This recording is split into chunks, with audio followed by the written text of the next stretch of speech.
تم دیکھ چکے ہو کہ اتنی عمر میں دنیا کے نوجوان کچھ نہ کچھ حاصل کر لیتے ہیں۔ اس نے کچھ حاصل نہیں کیا تھا،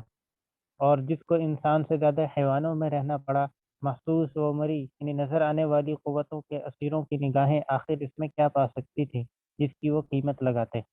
یہ سچ ہے کہ اس کا خاندان عالی اور بلا مبالغہ اتنا عالی تھا کہ ایسی بزرگی و شرافت بنی آدم کے کسی گھرانے کو میسر نہ آئی۔ اس وقت ہی نہیں بلکہ اس وقت بھی زمین کی آبادی کا تقریباً 2 ثلث حصہ اسی دود امان عالی کے نفوس قدسیہ کی حلقہ بگوشی پر ناز کر رہا ہے۔ مسلمانوں کے علاوہ کون نہیں جانتا کہ دنیا کے سارے یہودی اور نصرانی اپنی ساری بزرگیوں اور شرافتوں کو اسی کے جد اکبر ابراہیم علیہ السلام پر ختم کرتے ہیں۔ پھر ابراہیم علیہ السلام کے بچوں میں بھی وہ بچہ کسی معمولی عراقی عورت کے بطن سے نہیں بلکہ شہنشاہ مصر کی صاحبزادی سے پیدا ہوا تھا، اور جو ابراہیم و ہاجرہ دونوں کے دکھ کی آواز کا لاہوتی جواب تھا، جس کا نام اسماعیل یعنی اللہ کا سنا ہوا تھا، وہی جس کو کعبہ کے رب نے قبول کیا، اور جس کی بنیاد پر ابراہیم کو دنیا کی امامت کا منصب جلیل یعنی عظیم رتبہ عطا ہوا، اور وہ اس آنے والے کا دادا تھا جو دنیا میں بڑی شان سے آ رہا تھا۔ خاندان کی اس عالمگیری برتری کے سوا خود عرب کے جزیرہ نما میں قریش والوں سے نسباً کون اونچا تھا، اور قریشیوں میں بھی قصی و ہاشم کے گھرانے کو سب کے سامنے اپنی بے نظیر خدمات کے صلہ میں عزت و کرامت کا جو مقام حاصل ہوا تھا، عرب میں کون تھا جو اس کی برابری کر سکتا؟ کندھا ملانے کی کوششیں ضرور جاری تھیں، لیکن ان کے دوش یعنی کندھے کی بلندی تک اس وقت تک اس کا دوش پہنچا تھا۔ یہ سب کچھ تھا، لیکن نقد پرستوں کی جس گروہ سے اس وقت سابقہ تھا، ان کی کوتاہ نگاہی یعنی ناسمجھی اور تنگ ظرفی یعنی کم ہمتی کے آگے ماضی کے اس ادھار عظمت کی کیا قیمت تھی؟ جس بچے کا باپ بھی نہیں ہے، ماں بھی نہیں ہے، دادا بھی نہیں ہے، سرپرستوں میں اگر کسی ایک آدھ چچا کا نام لیا جاتا ہے تو وہ بھی اپنی معاشی بدحالیوں میں الجھا ہوا ہے۔ ڈگریوں کا تو خیر وہ زمانہ نہ تھا، لیکن سرمایہ اور صلاحیتوں کا سوال تو ہر زمانے میں رہا ہے، اس وقت بھی تھا۔ ظاہر ہے کہ جس نے اپنی پوری زندگیاں بیابانوں میں بکریوں کی رکھوالی اور اونٹوں کی شبانی میں صرف چند قرارید یعنی سکوں پر گزاری تھی، اس کی طرف یہ نگاہیں کس طرح اٹھتی جن میں مادیات و محسوسات کے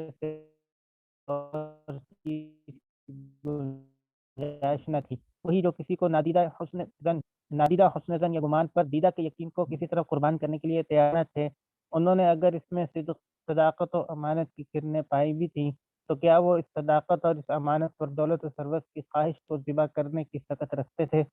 جاہل غریب بت پرستوں سے کیا امید کی جا سکتی ہے جب خدا پرستی اور صداقت شاعری کی تعلیم یافتہ مدعیوں یعنی دعویٰ کرنے والوں کو بھی ہم اپنے سامنے اس حال میں پا رہے ہیں جس میں شاید عرب کے یہ الٹ گوار غیر مہذب بھی غالباً مبتلا نہ تھے، مگر وہی بات جس کی دلیل ہمیشہ دعوے کے آگے آگے چلی آ رہی تھی، یہاں بھی اچانک وہی دلیل ایک عجیب شان میں دفاتن چہرہ پرداز ہوئی۔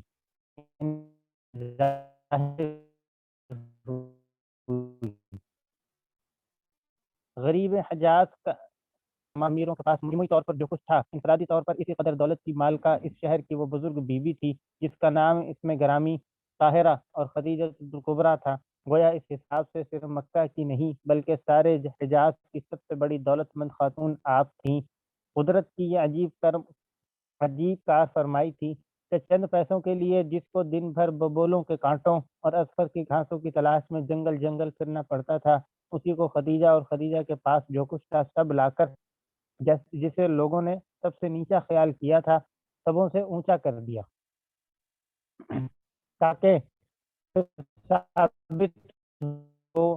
کہ امیری کے جانے والے اور اس کے لیے زمین کی قلابیں آسمانوں سے ملانے والے امیر نہیں بنتے تاکہ پھر ثابت ہو کہ امیری چاہنے والے اور اس کے لیے زمین کے قلابیں آسمانوں سے ملانے والے امیر نہیں بنتے، بلکہ امیر وہی ہوتا ہے جس کے ہاتھ میں لوگوں کی امیری بھی ہے اور غریبی بھی۔ جس دعوے کے لیے جس دعوے کو وہ لے کر ہیرالباد کو آیا، دیکھتے جاؤ کہ کن پیکروں یعنی صورتوں میں اس کی دلیلیں کہاں کہاں سے ابل ابل کر جریدہ عالم یعنی دنیا کے نقشے پر ثبت ہو رہی ہیں۔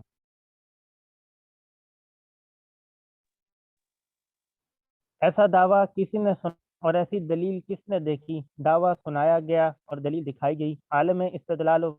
برہان کہ قطعاً یہ انوکھی چیز ہے صلاۃ اللہ علیہ وسلم ہو۔ اور دیکھو کہ اسی کے ساتھ ایک روشنی ہے جس میں پڑھنے والے چاہیں تو پڑھ سکتے ہیں کہ آئندہ جو جنبش ہوئی وہ اس سے نہیں ہوئی کہ افلاس یعنی غربت نے کسی کو مضطرب کیا ہے، ناداری سے کوئی تڑپا ہے۔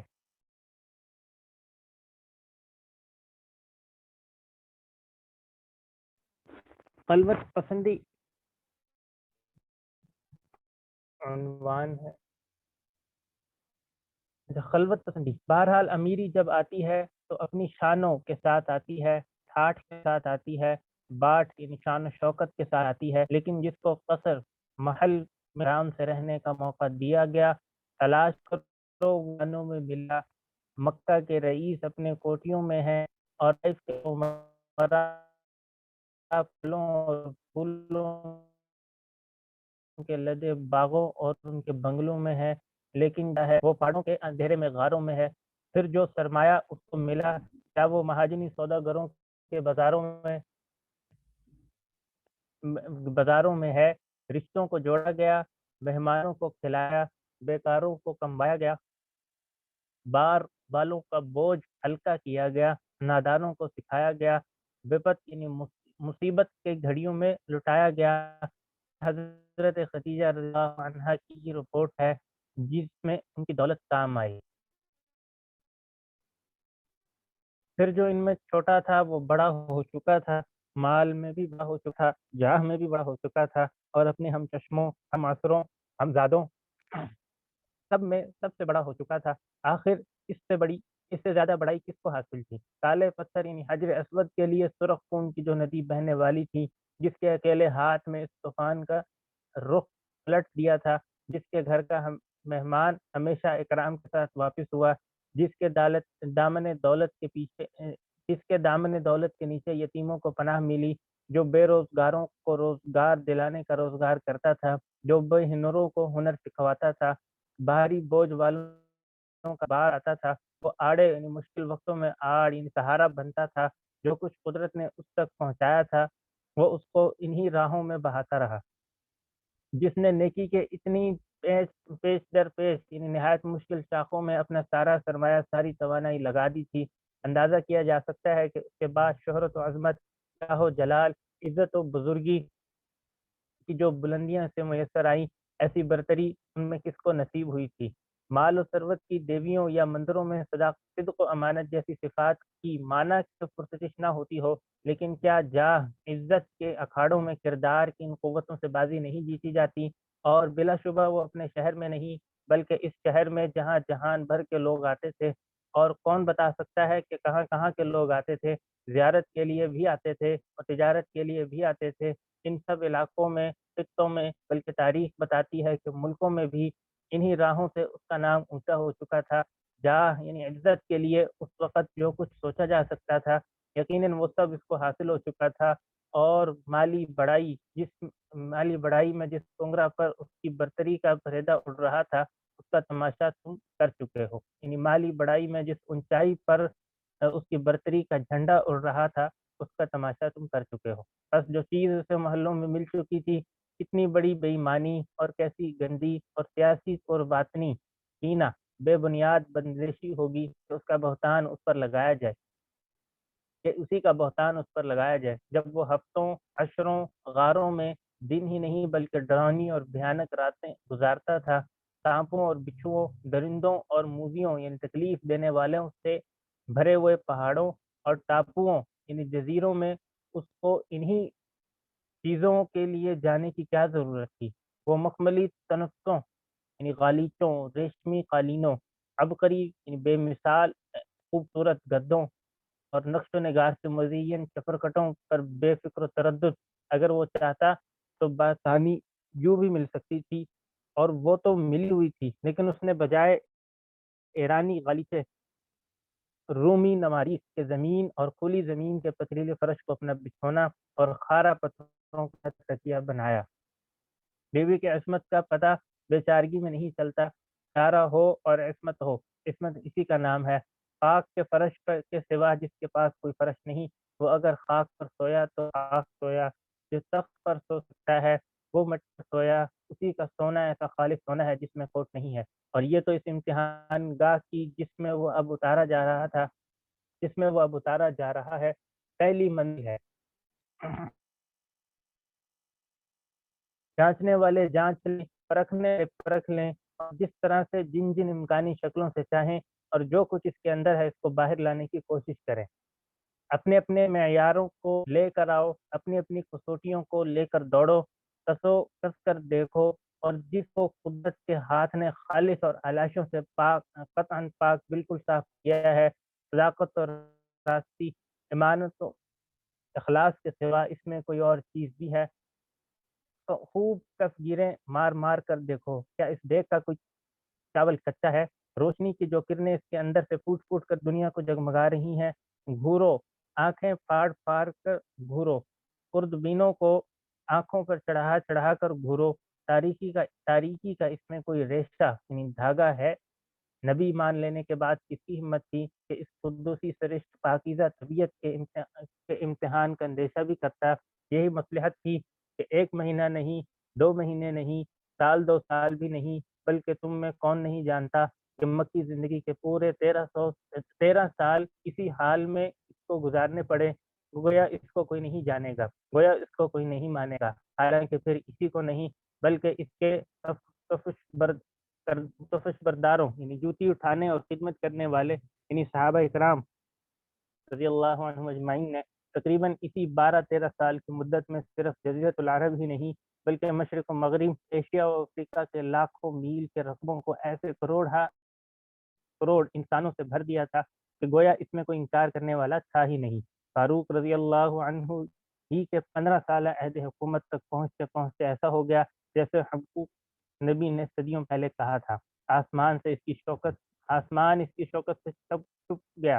اور زمین احمد کی حمد سے بھر گئی۔ وہ کھڑا ہوا، اس نے زمین کو لرزا دیا، اس نے نگاہ کی اور قوموں کو پراگندہ کر دیا۔ قدیم پہاڑ ریزہ ریزہ ہو گئے، پرانی پہاڑیاں اس کے آگے ریزہ ریزہ ہو گئی، زمین مدیان کے پردے کانپ جاتے تھے۔ مدیان کے حوالے سے حاشیہ ہے کہ مدیان اور مدیانی بائبل کی زبان میں مکہ والوں کو کہتے ہیں۔ ابتدائے وحی، اب دیکھو خلوت کی اسی زندگی سے وہ ایک بڑے دعوے کو لے کر آتا ہے، ٹھیک اسی طرح جیسے کہ سلیمان نبی نے کہا تھا، وہ میرے محبوب کی آواز دے وہ پہاڑوں پر سے کودتے، تیلوں پر سے پھاندتے آتا ہے، اور وہ پہاڑ سے اتر کر دنیا کے آگے اس نے حیرت سے بھرے ہوئے اس تجربے کا اعلان کیا کہ جیسے کہ یسوع نبی نے کہا تھا، ان پڑھ کو کتاب دی گئی کہ اسے پڑھ، اور وہ کہتا ہے کہ میں ان پڑھ ہوں، پڑھ نہیں سکتا۔ سمجھنے والوں نے سمجھایا، نہیں سمجھا، مجھے اس سے کیا بحث۔ لیکن بخاری میں ہے کہ حرا کے کوہ میں اس کے سامنے سب سے پہلے فجاء الحق کا نظارہ اسی طرح بے نقاب ہوا، جسی طرح پہاڑی کے ہرے بھرے جھاڑ کی شاداب آگ سے، اننی انا اللہ لا الہ الا انا، ہاں میں ہی اللہ ہوں، کوئی معبود نہیں لیکن میں ہی، اس سرمدی یعنی ہمیشہ رہنے والی گونج اس طرح گونجی کہ سننے والا نہیں بتا سکتا کہ کدھر سے گونجی، لیکن گونجی اور اسی آگ سے گونجی۔ حضرت موسیٰ علیہ السلام کو یوں ہی محسوس ہوا، اور یہ تو قرآن میں ہے، غیر قرآنی یادداشتوں میں سے آیا ہے، پیپل کے سایہ میں جو مایوس بیٹھا تھا، گیا گیا کا وہی شاکیہ منی یہ کہتا گیا کا وہی شاکیہ منی یہ کہتا ہوا اچھلا، پا گیا اب تجھے نہیں کھوؤں گا، جی گیا اب کبھی نہیں مروں گا۔ خدا ہی جانتا ہے کہ بدھ کیا تھا، کون تھا، کس نے کہا کیا تھا، لوگوں نے کیا سنا، لیکن بھولے بسرے افسانوں میں ذکر چلا آتا ہے کہ کچھ اسی قسم کے الفاظ بولا۔ بہرحال حق کی اس فجا یعنی ایک دم اور اچانک نمود کے بعد بہاری میں ہی ہے کہ فجاءہ الملک، تب فرشتہ آیا، ملک ہی حق تھا اور حق ہی ملک تھا، جو یہ کہتے ہیں کہ اب ان سے میں کیا کہوں کہ جس نے چکھا اسی نے جانا، ہم نے نہ چکھا اور نہ جان سکتے ہیں، ہمارے سامنے تو دعویٰ پیش ہوا، بڑا عجیب و غریب دعویٰ، دل ہلا دینے والا دعویٰ،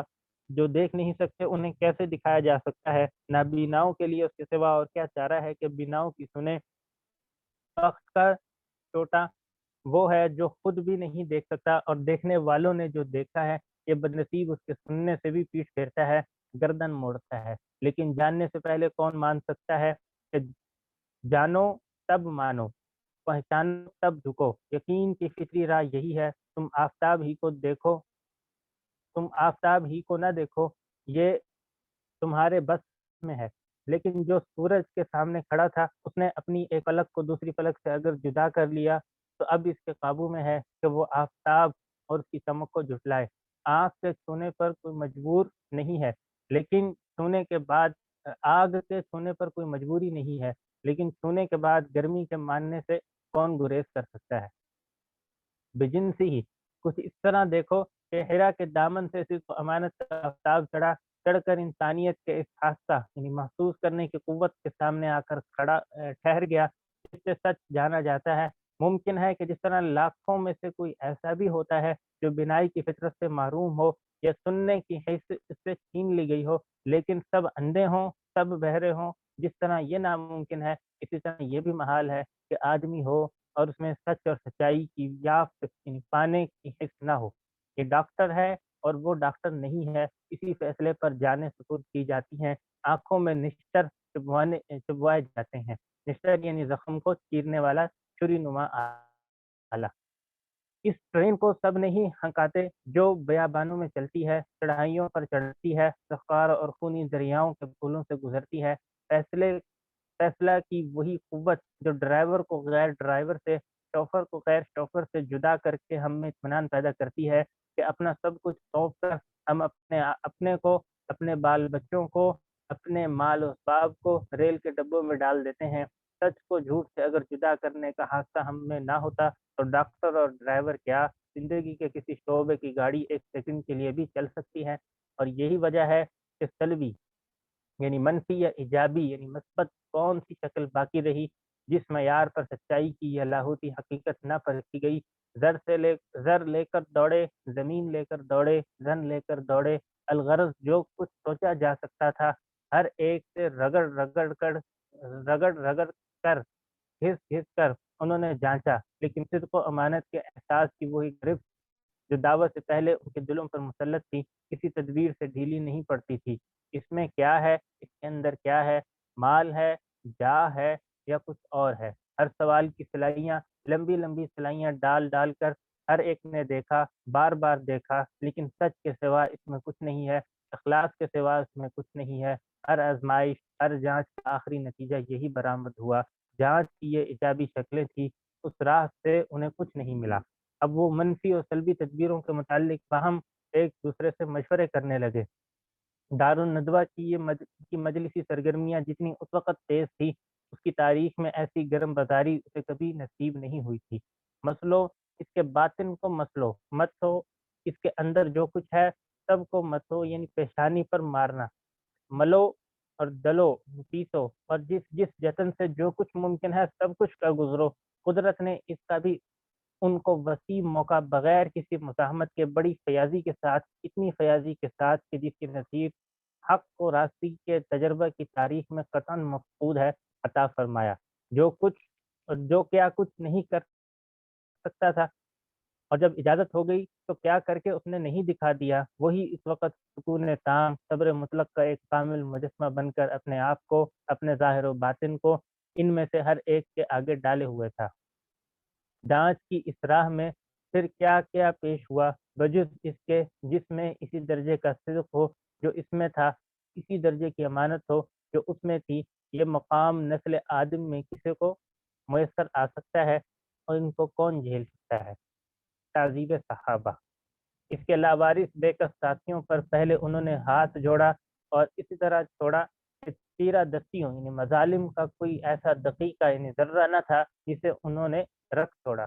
دہتے ہوئے کوئلوں پر زندہ کھال والی پیٹھیں، ننگی پیٹھیں لٹکائی گئی، جلتی ہوئی ریت پر جانداروں کو سلایا گیا۔ کتے جب مر جاتے ہیں تب ان کی ٹانگوں میں رسی باندھ کر مہتر یعنی چمار اور بھنگی گھسیٹتے ہیں، لیکن قریش کے سرداروں میں ایسے مہتر بھی تھے جنہوں نے جیتے جاگتے آدمیوں کے گلوں میں رسیاں باندھی اور مکہ کے گلیوں میں انہی رسیوں کے ساتھ وہ گھسیٹے گئے، گرم پتھروں پر کھلے دامن کے ساتھ کوڑے مار مار کر سچ کو چھوڑ کر جھوٹ بولنے کے لیے تڑپائے گئے، دل ملائے گئے، چٹائیوں میں باندھ کر ناک کی راہ سے تیز و تند ایندھنوں کا دھواں پہنچایا گیا جن پر یہ گزر رہی تھی۔ ان کا جو کچھ امتحان تھا ظاہر ہے، لیکن یہ واقعہ ہے کہ جس رؤوف الرحیم فطرتاً طیبہ یعنی شفیق و مہربان پاکیزہ فطرت میں جنبش پیدا کرنے کے لیے یہ طوفان اٹھایا گیا تھا، اس کے صبر مطلق اور سکون تام کے لیے یہ بڑا سخت اور کڑا امتحان تھا۔ اس کے سوا جو کچھ وہ اپنے اندر بتاتا تھا، اگر کسی چیز کا ادنا شائبہ بھی ہوتا تو اس کے لیے اس کے رقیق قلب، نرم دل، اداس دل کے لیے یہ منظر ناقابل برداشت تھا، لیکن یہ سب کچھ ہلا دیا گیا اور پوری طاقت سے ہلا دیا گیا، مگر جو سچائی کی چٹان پر بٹھایا گیا بجز آنکھوں میں آنسو بھر لانے کے، اس میں کوئی جنبش نہ ہوئی۔ بوڑھی غریب بے کس عورت کے سر پر انگارے رکھے گئے، شہر اس کے شوہر کے سینے پر برچھا گھونپا گیا۔ حضرت عمار رضی اللہ عنہ کی والدہ اور والد کی اس جگر شگاف حالت کو دیکھ کر زبان میں اضطرارً حرکت پیدا ہوئی، لیکن اس حرکت میں جو آواز آئی وہ صرف یہ تھی: عمار کے گھر والوں، اللہ تم پر رحم فرمائے، تنگی کے بعد کچھ دور نہیں ہے کہ اللہ فراخی پیدا کرے۔